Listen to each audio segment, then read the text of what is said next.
ایک مرکب ناقص ہے۔ اب ہم اس مرکب ناقص کے جو دو اسماء ہیں ان پر مزید غور کریں گے۔ نوٹ کریں کہ پہلا اسم ہے علم اور دوسرا اسم ہے نافع۔ اب جو دوسرا اسم ہے نافع یہ ایڈجیکٹو ہے، لہٰذا رزلٹ یہ نکلا کہ دو اسماء کا ایسا مرکب جو ناقص ہو، پہلی بات، اور دوسری بات یہ کہ اس میں دوسرا اسم جو ہے وہ ایڈجیکٹو ہو، اور تیسری بات یہ کہ وہ دوسرا اسم جو ایڈجیکٹو ہے وہ پہلے اسم کی صفت بن سکتا ہو، یہ بھی شرط ہے لازمی۔ پہلا اسم ہے علم جس کے معنی علم کے ہیں، اور دوسرا اسم ہے نافع جس کے معنی ہے نفع دینے والا۔ تو مجھے بتائیے کیا نافع جو ہے یہ علم کی صفت بن سکتا ہے؟ تو آپ کا جواب ہوگا بالکل بن سکتا ہے۔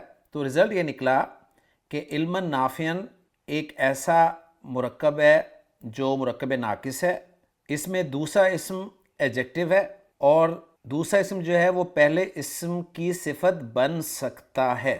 اور اب آخری شرط جو ہے یا آخری ٹیسٹ جو ہے یا آخری چیک جو ہے دونوں اسماء کے حوالے سے وہ یہ ہے کہ دونوں اسماء جو ہیں ان کا سی این جیز برابر ہے، دونوں اسماء کا سی این جیز برابر ہے۔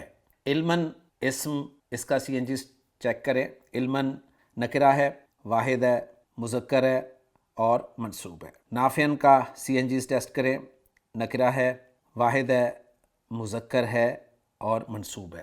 یہ جب ساری شرائط پوری ہو گئیں تو آپ نے اس مرکب ناقص کو کنفرم کر دینا ہے کہ یہ مرکب ناقص مرکب توصیفی ہے۔ تو پہلا مرکب ناقص ہم نے آج اپنے لیکچر میں جو شروع کیا ہے اس کا نام ہے جی مرکب توصیفی۔ مرکب توصیفی ایک ایسا مرکب ناقص ہے جس میں دوسرا اسم پہلے اسم کی صفت ہو۔ پھر سن لیجئے، مرکب توصیفی ایک مرکب ناقص ہے، ایسا مرکب ناقص ہے جس میں دوسرا اسم پہلے اسم کی صفت ہو اور دونوں اسماء جو ہیں ان کا سی این جیز برابر ہو۔ تو مرکب توصیفی کے بارے میں آپ نے جان لیا۔ اب ہم مرکب توصیفی کے جو دو پارٹس ہیں ان کو باقاعدہ نام دیتے ہیں۔ تو مرکب توصیفی میں جو پہلا اسم ہے اس کو گرامر کی اصطلاح میں موصوف کہتے ہیں۔ موصوف مرکب توصیفی کا وہ اسم ہوتا ہے جس کے بارے میں کوئی صفت بیان کی جا رہی ہو، اور دوسرا اسم جو ہے وہ صفت کہلاتا ہے، یعنی یہ وہ اسم ہوتا ہے جو موصوف کے بارے میں کچھ بیان کر رہا ہوتا ہے۔ تو مرکب توصیفی ایک ایسا مرکب ناقص ہے جس میں دوسرا اسم پہلے اسم کی صفت ہوتا ہے۔ پہلا اسم جو ہے مرکب توصیفی میں اس کو موصوف کہتے ہیں گرامر کی اصطلاح میں، اور دوسرا اسم جو ہے وہ صفت کہلاتا ہے۔ اور مرکب توصیفی کا فارمولہ یہ ہے کہ مرکب توصیفی میں موصوف اور صفت اسم کے چاروں پہلو جنس، عدد، وسعت اور اعراب کے اعتبار سے برابر ہوتے ہیں، یعنی موصوف اور صفت کا سی این جیز برابر ہوتا ہے۔ اور اس میں مزید ہم ایک بات یہ جاننے کی کوشش کریں گے کہ موصوف جو ہے وہ مرکب توصیفی میں اصل ہوتا ہے اور صفت اس کو چاروں اعتبارات سے فالو کر رہی ہوتی ہے، یعنی صفت جو ہے وہ سی این جیز میں موصوف کے مطابق ہوتی ہے۔ تو مرکب توصیفی میں اصل جو ہے وہ موصوف ہوتا ہے۔ تو رزلٹ یہ نکلا کہ اگر ہمارا موصوف نکرہ ہے تو صفت بھی نکرہ آئے گی، موصوف معرفہ ہے تو صفت بھی معرفہ آئے گی، موصوف واحد ہے تو صفت بھی واحد آئے گی، موصوف مثنیٰ ہے تو صفت بھی مثنیٰ آئے گی، موصوف جمع ہے تو صفت بھی جمع آئے گی، موصوف مذکر ہے تو صفت بھی مذکر آئے گی، موصوف مؤنث ہے تو صفت بھی مؤنث آئے گی، موصوف مرفوع ہے تو صفت بھی مرفوع ہوگی، موصوف منصوب ہے تو صفت بھی منصوب ہوگی، موصوف مجرور ہے تو صفت بھی مجرور ہوگی۔ اب میں پھر دہرا دیتا ہوں آپ کے سامنے کہ آج ہم نے اپنا پہلا مرکب ناقص مرکب توصیفی اسٹڈی کیا ہے۔ مرکب توصیفی ایک ایسا مرکب ناقص ہے جس میں دوسرا اسم پہلے اسم کی صفت ہوتا ہے۔ پہلے اسم کو گرامر کی اصطلاح میں موصوف کہتے ہیں اور دوسرا اسم جو ہے وہ صفت کہلاتا ہے۔ صفت اسم کے چاروں پہلو جنس، عدد، وسعت اور اعراب میں موصوف کے مطابق ہوتی ہے۔ اور ایک اور اہم بات نوٹ کر لیجئے کہ اگر آپ مرکب ناقص کا اعراب معلوم کرنا چاہیں کہ اس مرکب ناقص مرکب توصیفی کا اعراب کیا ہے، تو مرکب توصیفی کے اعراب کا فیصلہ موصوف کے اعراب کے ذریعے ہوگا. یعنی موصوف اگر مرفوع ہے تو ہم کہیں گے ہمارا مرکب توصیفی جو ہے یہ مرفوع ہے. اگر موصوف ہمارا منصوب ہے تو ہم کہیں گے کہ مرکب توصیفی ہمارا منصوب ہے. اور اگر موصوف ہمارا مجرور ہے تو ہم کہیں گے کہ مرکب توصیفی ہمارا مجرور ہے. صفت کے ذریعے ہم نے اعراب کو جاننے کی، جانچنے کی، پہچاننے کی کوشش نہیں کرنی، کیونکہ مرکب توصیفی میں اصل حیثیت جو ہے وہ موصوف کو حاصل ہے. تو امید کرتا ہوں کہ آپ کو مرکب توصیفی، اس کے پارٹس، اس کی شرائط سمجھ میں آ گئی ہوں گی. اب ہم ترجمہ کرنا چاہیں مرکب توصیفی کا تو وہ کیسے کریں گے؟ تو نوٹ کر لیں کہ اردو زبان میں مرکب توصیفی کو ٹرانسلیٹ کرتے ہوئے پہلے ہم صفت کا ترجمہ کرتے ہیں اور اس کے بعد موصوف کا ترجمہ کیا جاتا ہے. پھر سن لیجئے، مرکب توصیفی کا عربی زبان سے اردو زبان میں ترجمہ کرنے کے لیے پہلے صفت کا ترجمہ کیا جاتا ہے اور پھر موصوف کا ترجمہ کیا جاتا ہے. مثلا علما نافعا جو ہمارا مرکب توصیفی بنا ہے، اس کا میں ترجمہ کرنا چاہوں تو کچھ یوں کروں گا. پہلے میں نافع کا ترجمہ کروں گا جو ہوگا نفع دینے والا، اور اس کے بعد علم کا ترجمہ کروں گا جو کہ علم ہوگا. تو اس مرکب توصیفی کا ترجمہ جو بنے گا وہ ہوگا نفع دینے والا علم. اب مرکب توصیفی کو فارسی انداز میں بھی ٹرانسلیٹ کر سکتے ہیں. علم نافعن کا اردو ترجمہ میں نے آپ کے سامنے رکھا ہے جی، نفع دینے والا علم. فارسی ترکیب کے اعتبار سے اگر ہم ترجمہ کرنا چاہیں تو ہوگا کہ علم نافع، یعنی اس میں موصوف کو پہلے ٹرانسلیٹ کیا جاتا ہے، پھر صفت کو ٹرانسلیٹ کیا جاتا ہے اور موصوف کے آخری حرف پہ زیر لگا کر اس مرکب کو بول دیا جاتا ہے. تو علم نافعن کا فارسی ترکیب کے اعتبار سے اگر ہم ترجمہ کرنا چاہیں تو ہوگا علم نافع. لیکن ہم نے چونکہ فارسی کے اعتبار سے ترجمہ کرنا نہیں ہے، ہم نے اردو زبان میں ترجمہ کرنا ہے، تو اردو زبان میں ترجمہ کرنے کا طریقہ میں نے آپ کو بتا دیا ہے کہ آپ پہلے صفت کا ترجمہ کریں گے پھر موصوف کا ترجمہ کریں گے. ہاں، اردو زبان میں بھی آپ موصوف کا پہلے ترجمہ کر سکتے ہیں، اس کے بعد صفت کا ترجمہ کر سکتے ہیں. وہ کیسے کر سکتے ہیں وہ میں انشاءاللہ تعالیٰ آپ کو اس لیکچر کے آخر میں بتاؤں گا. تو علم نافع ہمارا مرکب توصیفی ہے. مرکب توصیفی کنفرم کرنے کے لیے دو اسماء پر ہم نے جو ٹیسٹ کرنا ہے وہ یہ ہے، ہم نے چیک کرنا ہے کہ یہ دو اسماء ہیں، یہ معرفہ نکرہ کمبینیشن نہیں ہے، نمبر ایک. یہ مرفوع نہیں ہے دونوں، نمبر دو. اور یہیں پر ہمارا فیصلہ ہو جائے گا کہ یہ مرکب ناقص ہے. اب یہ مرکب ناقص مرکب توصیفی ہے یا نہیں، تو اس کو چیک کرنے کا طریقہ یہ ہے کہ ہم نے دیکھنا ہے کہ دوسرا اسم جو ہے وہ صفت ہے. اگر وہ صفت ہو تو فوراً ہی مرکب توصیفی نہیں قرار دے دینا، بلکہ یہ بھی چیک کرنا ہے کہ کیا دوسرا اسم جو ہے پہلے اسم کی صفت بن سکتا ہے. دوسرا اسم صفت تو ہو لیکن پہلے کی وہ صفت بن ہی نہ سکے تو بھی وہ مرکب توصیفی نہیں ہوگا، ذہن میں رکھیے گا. اور پھر تیسری چیز آپ نے چیک یہ کرنی ہے کہ دوسرا اسم جو ہے اس کا سی این جیز پہلے اسم کے سی این جیز کے مطابق ہے. تو کنفرم ہو جائے گا کہ پہلا اسم موصوف ہے، دوسرا صفت ہے، اور موصوف اور صفت کا مجموعہ مرکب توصیفی بنا رہا ہے. اور ترجمہ کرتے وقت پہلے صفت کو ٹرانسلیٹ کریں گے پھر موصوف کو ٹرانسلیٹ کریں گے. تو علم نافع کا ترجمہ ہے نفع دینے والا علم. اب دوسرے مرکب پر غور کرتے ہیں جی، وہ ہے جی عملاً متقبلاً. یہ ایک مرکب ہے. اب ہم پہلے چیک کریں گے کہ یہ مرکب ناقص ہے یا مرکب تام ہے. تو مرکب تام کے لیے ہمیں دیکھنا ہوگا معرفہ نکرہ کمبینیشن اور دونوں مرفوع. تو معرفہ نکرہ کمبینیشن بھی نہیں ہے، دونوں مرفوع بھی نہیں ہے، لہٰذا یہ مرکب تام کی کیٹیگری سے نکل گیا اور مرکب ناقص کی طرف آ گیا. اب مرکب ناقص میں ہم نے اسے کنفرم کرنا ہے کہ مرکب توصیفی ہے یا نہیں. تو ہم چیک کریں گے کہ دوسرا اسم جو ہے یہ صفت ہے. تو ہم نے چیک کیا متقبلاً جو ہے یہ صفت ہے، ایڈجیکٹو ہے، کیونکہ اس کے معنی ہے مقبول.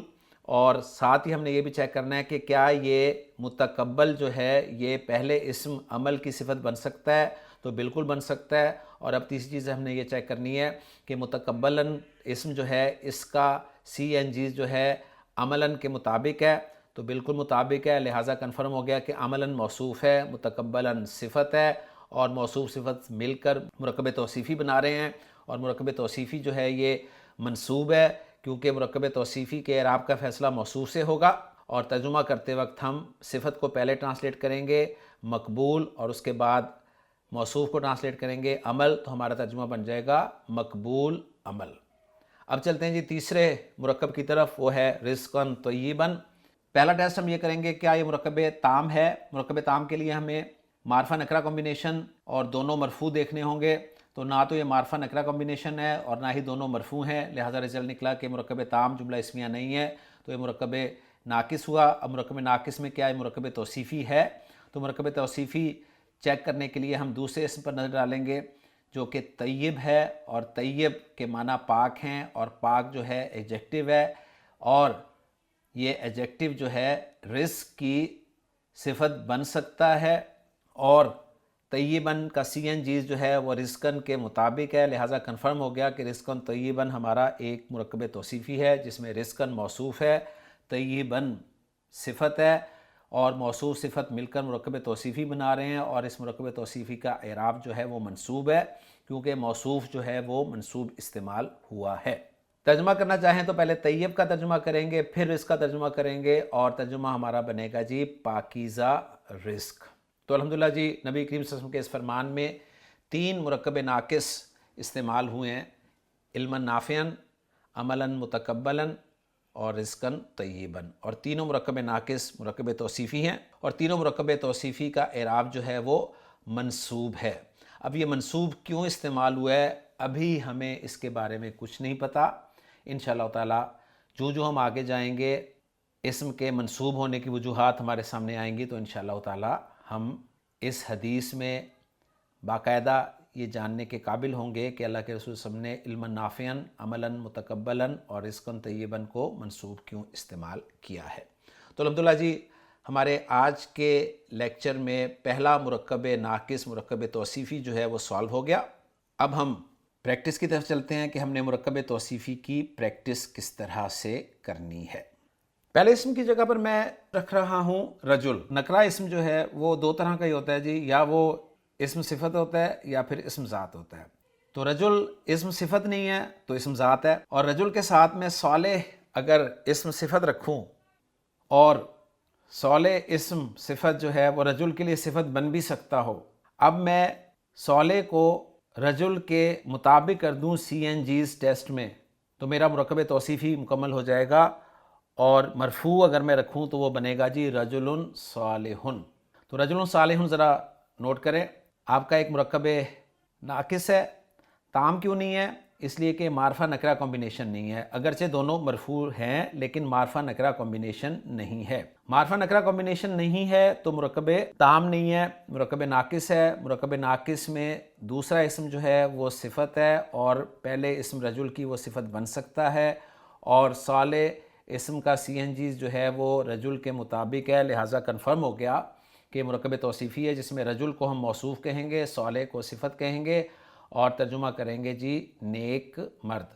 تو رجل صالح نیک مرد اس کا ترجمہ ہو جائے گا۔ تو رجل موصوف ہے، صالح صفت ہے۔ اب میں ایسا کرتا ہوں کہ رجل واحد ہے، اس کا مثنیٰ استعمال کرتا ہوں، تو رجل کا مثنیٰ مرفوع استعمال ہوگا رجلانی۔ اب میں رجلانی موصوف کے لیے صفت لانا چاہوں تو وہ ظاہر بات ہے موصوف کے مطابق ہوگی سی این جیز ٹیسٹ میں، لہٰذا میں صالح کے لیے جو لفظ استعمال کروں گا رجلانی کی صفت کے طور پہ وہ ہوگا صالحانی۔ تو میرا مرکب توصیفی بن گیا جی رجلانی صالحانی، ترجمہ ہوگا 2 نیک مرد۔ اب میں رجل کی جمع لاؤں تو وہ بنے گی جی رجال، مرفوع رکھوں تو رجالن، اور رجالن کے لیے جو صفت لاؤں میں صالح کی وہ صالحون ہوگی، کیونکہ صفت جو ہے سی این جیز میں موصوف کے مطابق ہوتی ہے، تو میرا مرکب توصیفی بن گیا جی رجال صالحون۔ اب آپ نوٹ کر لیں کہ دونوں مرفوع ہیں، دونوں مذکر ہیں، دونوں جمع ہیں، دونوں نکرہ ہیں۔ جمع میں دیکھ لیں رجال جمع مکسر ہے، صالحون جمع سالم ہے، تو یہ کوئی شرط نہیں ہے کہ دونوں جمع سالم ہوں یا دونوں جمع مکسر ہوں، بس جمع ہونے چاہیے، اور اعراب دونوں کا برابر ہے۔ کہیں آپ کنفیوز نہ ہو جائیے گا کہ رجالن تو مرفوع ہے لیکن صالحون مرفوع نہیں ہے، بالکل صالحون بھی مرفوع ہے، اس لیے کہ جمع مکسر کا مرفوع ہونا جو ہے وہ پیش کے ساتھ ہوتا ہے، اور جمع سالم مذکر کا مرفوع جو ہے وہ اونا کی آواز کے ساتھ ہوتا ہے۔ تو رجال صالحون مرکب توصیفی ہے جس کا ترجمہ بنے گا نیک مرد۔ اب میں موصوف رجل کی جگہ امرأہ لفظ لے کے آؤں جو کہ رجل کی مؤنث ہے، تو میرا مرکب توصیفی بن جائے گا امرأۃ صالحۃ۔ آپ ٹیسٹ کر لیں، چیک کر لیں، بالکل مرکب توصیفی کنفرم ہو جائے گا، ترجمہ کریں گے ہم نیک عورت۔ اب امراہ کا مثنیٰ میں لے کے آؤں تو میرا مرکب توصیفی بن جائے گا جی امرأتانی صالحتانی، ترجمہ ہوگا دو نیک عورتیں۔ اور اگر میں امراہ کی جمع لے کر آؤں تو میرا مرکب توصیفی بن جائے گا نساء صالحات، ترجمہ ہوگا نیک عورتیں۔ تو یوں آپ پریکٹس کر سکتے ہیں جی۔ میں نے آپ کے سامنے یہ 6 ایگزامپلز رکھی ہیں مرکب توصیفی کی، 3 مذکر کی، 3 مؤنث کی، واحد مثنیٰ جمع میں، نکرہ میں اور مرفوع میں۔ اب ایگزامپلز میں یہی رکھوں گا، میں ان کو منصوب فارم میں آپ کے سامنے رکھوں گا۔ تو رجلن کی منصوب فارم ہوگی جی رجلن، صفت صالح جو ہے وہ موصوف کو فالو کرے گی اعراب میں، تو کنسٹرکشن بن جائے گی رجلن صالحن۔ رجلانی منصوب ہوگا تو بن جائے گا جی رجلینی، اور صالحانی جو ہے منصوب ہو کر بن جائے گا صالحینی۔ رجالن منصوب ہو کر بنے گا رجالن، اور صالحون منصوب ہو کر بن جائے گا صالحینا، تو کنسٹرکشن بن جائے گی رجالن صالحینا۔ ترجمہ وہی ہوگا جو مرفوع کنسٹرکشنز کا تھا، یعنی رجلن صالحن کا ترجمہ تھا نیک مرد، تو رجلن صالحن کا ترجمہ بھی ہوگا نیک مرد۔ رجلانی صالحانی کا ترجمہ تھا دو نیک مرد، تو رجلینی صالحینی کا ترجمہ بھی ہوگا دو نیک مرد۔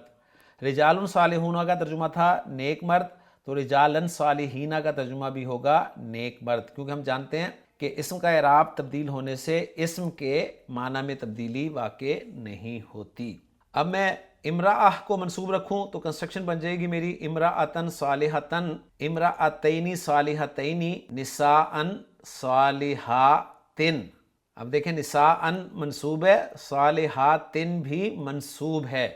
اب میں کنفرم اسے منصوب کیوں کر رہا ہوں؟ اس لیے کہ یہ مرکب توصیفی ہے، اور مرکب توصیفی میں صفت جو ہے وہ اعراب کے اعتبار سے موصوف کے مطابق ہوتی ہے، لہٰذا موصوف کا اعراب منصوب ہے تو صفت بھی منصوب ہی ہے، یعنی صالحاتن منصوب بھی ہے، مجرور بھی ہے، لیکن یہاں منصوب والا استعمال ہوا ہے کیونکہ مرکب توصیفی میں صفت کی جگہ پر استعمال ہو رہا ہے، اور صفت کا اپنا کوئی اعراب نہیں ہوتا، جو موصوف کا اعراب ہوتا ہے صفت بھی اعراب میں اس کے مطابق ہی استعمال ہوتی ہے۔ اب ہم چلتے ہیں جی ان 6 مرکب توصیفی کو مجرور فارم میں لانے کی طرف۔ تو رجل کو میں مجرور رکھوں گا تو بن جائے گا جی رجلن صالحن، رجلینی صالحینی، رجالن صالحین، امرأتن صالحتن، امرأتینی صالحتینی، نساء صالحاتن۔ اب صالحاتن جو ہے یہ مجرور ہے، اس لیے کہ یہ اعراب میں نساء کے مطابق استعمال ہوگا کیونکہ یہ مرکب توصیفی ہے۔ امید ہے بات آپ کو سمجھ میں آ گئی ہوگی۔ مرکب توصیفی چاہے مرفوع ہو، چاہے منصوب ہو، چاہے مجرور ہو، ترجمہ ہم نے ایک طریقے سے ہی کرنا ہے۔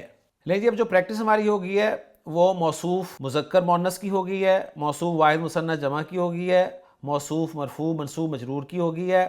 اب رہ گیا موصوف صرف معرفہ ہونا، تو معرفہ کر کے بھی ہم پریکٹس کر لیتے ہیں جی۔ تو رجل صالحن میں رجل کو اگر میں معرفہ کروں تو کنسٹرکشن بن جائے گی جی الرجل، اور صالح کو معرفہ کروں تو بن جائے گا الصالح، اور ملا کر پڑھیں گے تو الصالح کا حمزۃ الوصل جو ہے وہ الف کی صورت میں لکھا رہ جائے گا، اور کنسٹرکشن ہماری مکمل ہوگی الرجل الصالح۔ ترجمہ نیک مرد ہی ہوگا، بس فرق یہ ہوگا کہ رجل صالح میں رجل نکرہ تھا، اور الرجل الصالح میں رجل جو ہے وہ معرفہ ہے۔ زیادہ سے زیادہ اگر آپ ترجمے میں کچھ فرق ڈالنا ہی چاہتے ہیں تو اگر موصوف نکرہ ہو تو آپ موصوف کے ساتھ ترجمے میں ایک یا کوئی جیسے لفظ استعمال کر سکتے ہیں، یعنی رجل صالح کا ترجمہ آپ یوں بھی کر سکتے ہیں کوئی نیک مرد یا ایک نیک مرد، اور الرجل الصالح کا ترجمہ آپ صرف نیک مرد کے طور پر کر سکتے ہیں۔ یہ میں نے آپ کو ویسے بس ایک پہچان کا طریقہ تھوڑا بتایا ہے، ورنہ رجل صالح اور الرجل الصالح دونوں کا ترجمہ آپ نیک مرد کر سکتے ہیں، یہ بات ذہن میں رکھتے ہوئے کہ رجل صالح نکرہ مرکب توصیفی ہے اور الرجل الصالح معرفہ مرکب توصیفی ہے۔ تو رجل صالح سے معرفہ ہمارا بن گیا جی الرجل الصالح، رجلانی صالحانی بن جائے گا الرجلان الصالحانی، رجال صالحون بن جائے گا الرجال الصالحون، امرأۃ صالحۃ بن جائے گا المرأۃ الصالحۃ، امرأتانی صالحتانی بن جائے گا المرأتانی صالحتانی، اور نساء صالحات بن جائے گا النساء الصالحات۔ اور یہ میں نے معرفہ کنسٹرکشن سے مرفوع آپ کو کر کے دکھائی ہیں، اگر آپ شوق رکھتے ہیں تو منصوب اور مجرور خود بنا سکتے ہیں۔ گویا آپ نے دیکھا کہ ایک مرکب توصیفی بننے کی دیر تھی، اس ایک مرکب توصیفی سے آپ نے پھر بے شمار مرکب توصیفی بنا لیے، موصوف کے اعراب کو تبدیل کر کے، موصوف کی جنس کو تبدیل کر کے، موصوف کے عدد کو تبدیل کر کے، اور موصوف کی وسعت کو تبدیل کر کے۔ تو الحمدللہ جی ہم نے آج اپنا پہلا مرکب ناقص مرکب توصیفی پڑھا ہے۔ میں دہرا دیتا ہوں سبق کو کہ مرکب توصیفی ایک ایسا مرکب ناقص ہے جس میں دوسرا اسم پہلے اسم کی صفت ہوتا ہے، اور دوسرا اسم جو صفت ہوتا ہے وہ CNG's ٹیسٹ میں پہلے اسم کے برابر ہوتا ہے، مطابق ہوتا ہے۔ پہلے اسم کو موصوف کہتے ہیں، دوسرے اسم کو صفت کہتے ہیں، اور ترجمہ کرتے ہوئے پہلے صفت کا ترجمہ کیا جاتا ہے اور پھر موصوف کا ترجمہ کیا جاتا ہے۔ اب ذرا واپس دعا کی طرف چلتے ہیں۔ میں نے آپ سے کہا تھا کہ علما نافعا، عملا متقبلا، رزقا طیبا، یہ جو مرکب توصیفی ہم نے اس دعا میں دیکھے ہیں، ان کا ترجمہ ہم پہلے موصوف کا ترجمہ کرنے کے ساتھ بھی کر سکتے ہیں۔ یعنی علما نافعا کا ایک تو ہم نے جو مشہور ترجمہ کیا وہ یہ ہے کہ علما نافعا، نفع دینے والا علم، اور اگر آپ اردو میں موصوف کو پہلے ٹرانسلیٹ کرنا چاہتے ہیں تو ترجمہ کچھ یوں بھی کر سکتے ہیں، ایسا علم جو نفع دینے والا ہو۔ تو یوں بھی مرکب توصیفی کا اردو میں ترجمہ کیا جا سکتا ہے، لیکن زیادہ اسلوب جو ہے وہ یہی استعمال ہوتا ہے اردو زبان میں کہ آپ پہلے صفت کو ٹرانسلیٹ کریں پھر موصوف کو ٹرانسلیٹ کریں۔ عملا متقبلا کا ترجمہ مقبول عمل کے طور پہ کیا جائے گا۔ ہاں اگر آپ موصوف کو پہلے ٹرانسلیٹ کرنا چاہتے ہیں اردو زبان میں تو کچھ یوں کر سکتے ہیں کہ ایسا عمل جو مقبول ہو۔ اور رزقا طیبا کا ترجمہ ہم پاکیزہ رزق کے طور پہ کریں گے اردو زبان میں، لیکن اگر آپ موصوف کو ہی پہلے ترجمے میں لانا چاہتے ہیں تو کچھ یوں ترجمہ کر سکتے ہیں، ایسا رزق جو پاک ہو۔ اور یہ ایسا والا ترجمہ آپ نے صرف اس صورت میں کرنا ہے جب آپ کا موصوف نکرہ ہو۔ اگر موصوف نکرہ نہ ہو بلکہ معرفہ ہو تو پھر آپ نے ایسا نہیں کرنا ترجمے میں، بلکہ وہ کرنا ہے۔ یعنی اگر یہ ہوتا العلم النافع تو ہم اس کا ترجمہ کرتے وہ علم جو نفع دینے والا ہو۔ تو ایسا میں اس لیے کر رہا ہوں کہ موصوف نکرہ ہے۔ امید ہے بات آپ کو یہ سمجھ میں آ گئی ہوگی۔ مرکب توصیفی کے بارے میں مزید پریکٹس انشاءاللہ تعالی ہم اگلے لیکچر میں کریں گے، اور قرآن مجید کے مختلف مقامات سے ہم مختلف مرکب توصیفی ڈھونڈ کر انہیں ٹرانسلیٹ کرنے کی کوشش کریں گے۔ تو میں امید کرتا ہوں کہ آج کا لیکچر بھی آپ کو پسند آیا ہوگا۔ انشاءاللہ تعالی اگلے لیکچر میں جلد آپ سے ملاقات ہوگی۔ سبحانک اللہم و بحمدک، اشہد ان لا الہ الا انت، استغفرک و اتوب الیک۔